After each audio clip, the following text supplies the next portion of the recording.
दोस्तों, रामपुर गांव बड़ा ही सुंदर गांव था।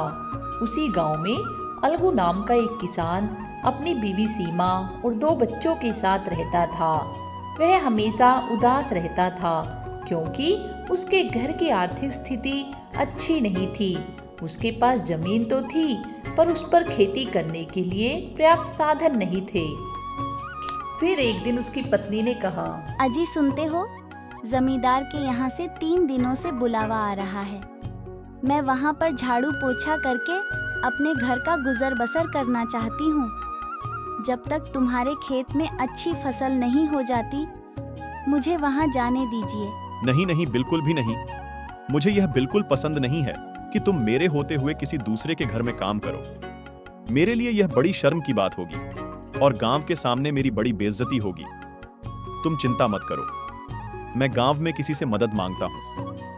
फिर वह गांव के ही एक अन्य किसान के पास जाता है और बोलता है, भाई, यदि तुम चाहो तो मुझे अपने ट्यूबवेल से थोड़ा पानी दे सकते हो ताकि मेरी भी फसल अच्छी हो सके और मैं भी अपने घर का गुजारा कर सकूं।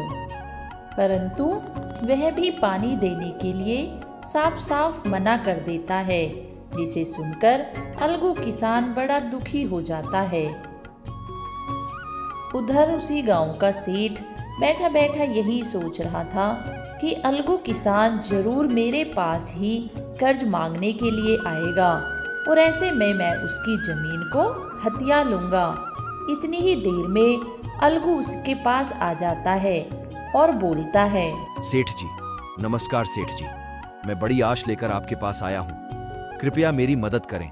मेरे खेत में इस साल फसल बिल्कुल अच्छी नहीं हुई है क्योंकि मेरे पास उचित साधन नहीं है, जिससे मेरे घर की आर्थिक स्थिति बहुत खराब हो गई है। गुजारा भी बहुत मुश्किल से हो रहा है। सेठ जी, यदि आप चाहे तो मुझे इस मुश्किल घड़ी से निकाल सकते हैं। अरे अलगू, तुम चिंता क्यों करते हो? मैं हूं ना, मैं तुम्हारी मदद करूंगा। तुम मुझे बताओ, तुम्हें कितने पैसों की जरूरत है? मैं तुम्हें दूंगा। बदले में तुम अपनी जमीन मेरे पास गिरवी रख देना और जब तुम्हारे पास पैसे हो जाएं, तो तुम अपनी जमीन छुड़ा लेना। इससे तुम्हारी मदद भी हो जाएगी और तुम्हें किसी के सामने पैसे मांगने की भी जरूरत नहीं पड़ेगी। मैं तो इस गांव की भलाई चाहता हूं कि सभी लोग खुशहाल रहे। परंतु सेठ जी, जमीन गिरवी रखने के बाद मेरे पास कुछ नहीं बचेगा। यदि आप मेरी मदद ही करना चाहते हैं तो मुझे अपने ट्यूबवेल से पानी दे दीजिए, जिससे मेरी फसल अच्छी हो सके। इतना रहम कर दीजिए बस। तुम पागल हो गए हो क्या? मैं गांव में किस किस को पानी दूंगा? यदि जमीन गिरवी रखकर पैसे चाहिए तो बताओ, नहीं तो तुम्हारी मर्जी। मैं तुमसे जबरदस्ती नहीं कर रहा हूं। मैं तो तुम्हारी मदद करना चाहता हूं। मेरे सिवाय गांव में तुम्हारी कोई मदद नहीं कर सकता। अब सेठ की बात सुनकर अलगू किसान उदास होकर वापस ही आ जाता है। अलगू किसान बड़े दुखी मन से अपने सूखे हुए खेत को हल से जोतने लगता है, परंतु खेत बिल्कुल सूखा पड़ा था। अगले ही दिन अलगू किसान अपने घर के बाहर खड़ा था कि तभी उसका दोस्त श्याम, जो कई सालों से शहर में रह रहा था, उससे मिलने के लिए आया। श्याम अपने दोस्त को देखकर बोला, अरे अलगू मेरे दोस्त, कैसे हो? कितने दिनों बाद देखा मैंने तुम्हें। देखो, मैं अब शहर को छोड़कर गांव में तेरे पास आ गया हूं। मेरा शहर में बिल्कुल मन नहीं लगता। मैं कृषि विभाग में कार्य करता हूं। अब मैं गांव में रहकर ही कृषि करूंगा और यहीं पर अपने परिवार के साथ रहूंगा। इसमें तुम मेरी मदद करोगे ना? मैं तुम्हारे भरोसे पर ही शहर छोड़कर गांव में आया हूं। श्याम, मेरे दोस्त कैसे हो? तुम शहर में जाने के बाद तो तुम मुझे भूल ही गए। तुम्हें क्या पता मैं कितनी मुश्किलों से गुजर रहा हूं। कई बार सोचा भी कि तुमसे बात करो, परंतु हिम्मत नहीं हुई। मेरे दोस्त, मैं तुम्हारी पूरी मदद करूंगा। तुम अब शहर में मत जाना, मुझे तुम्हारी बहुत जरूरत है। अलगू मेरे दोस्त, तुम बिल्कुल चिंता मत करो। अब मैं आ गया हूं ना, मैं और मेरी वाइफ दोनों मिलकर तुम्हारी हेल्प करेंगे। अलगू किसान अपने दोस्त से मिलकर बड़ा खुश हुआ। वह अपने दोस्त को घर के अंदर ले जाता है और अपनी पत्नी से मिलाता है। उसकी पत्नी भी बहुत खुश होती है उसके दोस्त को देखकर। तीनों आपस में बातें करने लगते हैं। कुछ दिनों में ही अलगू और श्याम ने अपने खेतों के बीचों बीच एक ट्यूबवेल लगवा लिया, जिससे खेतों को भरपूर मात्रा में पानी मिलने लगा। अब तो अलगू दिन रात मेहनत करता और अपने खेतों की खूब देखभाल करता, जिससे उसकी सारी समस्याएं दूर हो गई। श्याम मेरे दोस्त, मैं तुम्हारा जीवन भर आभारी रहूंगा।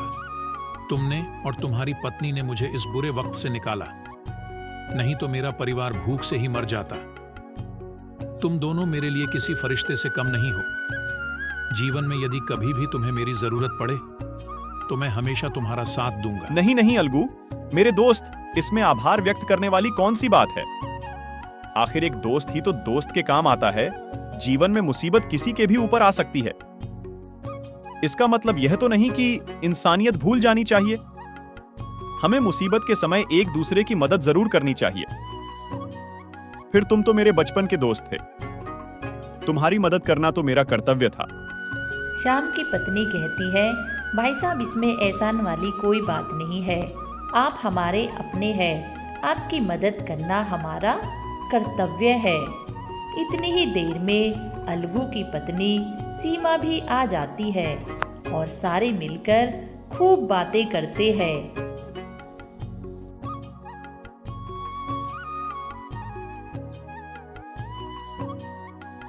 अब अलगू और उसकी पत्नी बड़े खुश थे। दोनों ही बड़े खुशी खुशी अपना जीवन यापन करते हैं और श्याम और उसकी पत्नी का धन्यवाद करते हैं। वहीं दूसरी ओर श्याम का घर भी बनकर तैयार हो गया था। वह अब गांव में ही रहने लगा था। वह अलगू से कहता है कि यदि मेरे दोस्त तुम मेरी मदद ना करते तो मैं कभी भी शहर से वापस आकर गांव में नहीं बस पाता। मैं तुम्हारा बहुत आभारी हूँ। उसकी पत्नी भी उसका धन्यवाद करती है और हंसी खुशी सारे मिलकर रहने लगते हैं। दोस्तों, इस छोटी सी कहानी से हमें एक बहुत बड़ी सीख मिलती है कि दोस्त सिर्फ कहने के लिए दोस्त नहीं होना चाहिए। यदि किसी दोस्त पर मुसीबत आए तो उसे उसका साथ भी देना चाहिए। एक सच्चा दोस्त वही होता है जो दूसरे दोस्त की मुसीबत में काम आए। इसलिए कभी भी यदि आपका दोस्त मुसीबत में हो तो सबसे पहले आगे बढ़कर उसकी मदद अवश्य करें। वही सच्चा दोस्त होता है। दोस्तों, यदि हमारी यह छोटी सी कहानी आपको पसंद आए तो कृपया हमारे चैनल को लाइक एंड सब्सक्राइब अवश्य करें। धन्यवाद आप सभी का।